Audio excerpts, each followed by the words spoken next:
வணக்கம். இன்றைக்கி நம்ம ஸ்வீட் வைப்ஸில் என்ன பார்க்க போகிறோன்னா பன்னீர் பராத்தா பண்ண போகிறேன். இதுக்கு கோதுமை மாவு பிசைஞ்சு உருட்டி வச்சுருக்கேன். இது கிரேட்டட் பன்னீர் வச்சுருக்கேன்.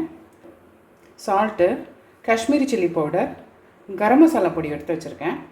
இங்கே ஆனியன்லாம் நல்லா பொடி பொடியாக சாப் பண்ணி வச்சுருக்கேன். அதோட பச்சை மிளகாய், இஞ்சி எல்லாமே சாப் பண்ணி ரெடியாக வச்சுருக்கேன்.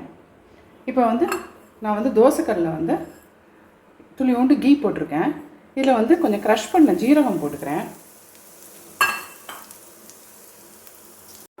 இந்த பச்சை மிளகாய், இஞ்சி, கருவேப்பிலை, வெங்காயம், கொத்தமல்லி எல்லாம் போட்டிருக்கேன். இதில் பூண்டும் போட்டுருக்கேன். நான்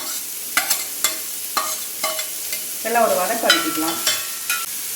இதில் நான் போட்டு உருண்டை பிடிச்சிட்டு போகிறேன். இது ரொம்பலாம் வதங்கணும் அவசியம் இல்லை.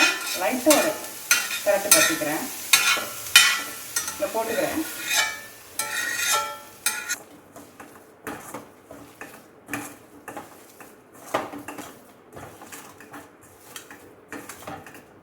உருண்டை பிடிச்சிக்கலாம்.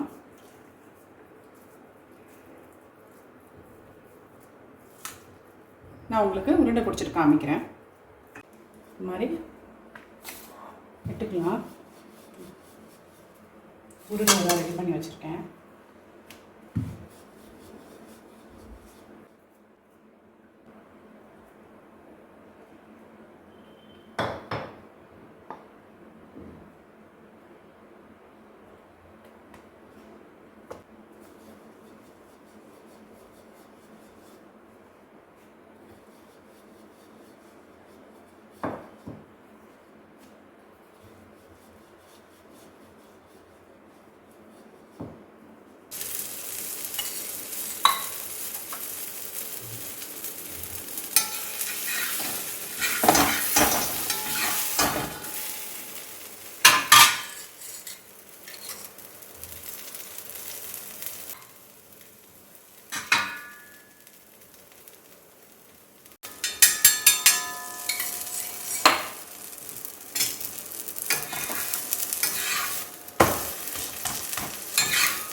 டீ கொஞ்சம் கூட குறைச்சி வச்சுக்கணும். ஏன்னா பன்னீர் இல்லையா, பன்னீர் தீஞ்சு ரொம்ப பெருசாக எடுத்துனா தீஞ்ச மாதிரி ஆகிடும். அதனால் கொஞ்சம் கூட குறைச்சி வச்சுக்கணும்.